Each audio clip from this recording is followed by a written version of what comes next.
বিবাহিত জীবনে সুখী হতে হলে স্বামী স্ত্রী দুজন দুজনের বন্ধু হতে হবে। যখন স্বামী স্ত্রী দুজন দুজনের বন্ধু হয় তখন বিবাহিত জীবনে সুখের কোনো অভাবই থাকে না।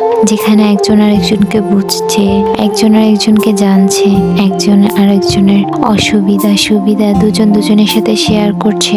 আমি আমার চারপাশে অনেক দম্পতি দেখেছি, যেমন ওয়াইফের ফ্রেন্ড আছে, বেস্ট ফ্রেন্ড আছে, হাজবেন্ডের ফ্রেন্ড আছে, বেস্ট ফ্রেন্ড আছে। কিন্তু আমি মনে করি বিয়ের পরে কোনো ফ্রেন্ডেরই প্রয়োজন হয় না, যদি হাজবেন্ড ওয়াইফ দুজন দুজনকে বন্ধুর মতো আগলে রাখে, পাশে থাকে। আমার বিয়ের আগে আমার একটা বেস্ট ফ্রেন্ড ছিল, যার সাথে আমি আমার সবকিছু শেয়ার করেছি, আমার সুখ দুঃখ, ভালো লাগা, খারাপ লাগা, এভরিথিং। তাকে আমি হারিয়ে ফেলেছি আরো 6 বছর আগে।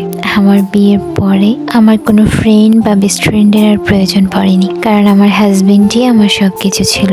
তবে 6 বছর আগে আমি আমার বেস্ট ফ্রেন্ডকে হারিয়ে ফেলেছি মানে এই না যে আমি আমার বিয়ের পরে আমার বেস্ট ফ্রেন্ডকে ভুলে গেছি বা তার সাথে সম্পর্ক বিচ্ছিন্ন করেছি। আসলে সে আমাদের সবাইকে ছেড়ে পরপারে চলে গেছে, যার জন্য তার সাথে আমার সম্পর্কের বিচ্ছিন্নতা ঘটেছিল। ঠিক তারপর থেকে আমি আমার জীবনে বন্ধু বান্ধব খুব একটা বানিয়েছি বলে আমার মনে হয় না। তারপরেই আমার জীবনে আমার হাজবেন্ড আসে, আর হাজবেন্ড আসার পর তো আমার জীবনে আর কাউকেই প্রয়োজন হয়নি। সুখে দুঃখে যেভাবেই হোক না কেন আমি ওই মানুষটার সাথে জড়িয়েই এতটা সময় কাটিয়ে দিয়েছি।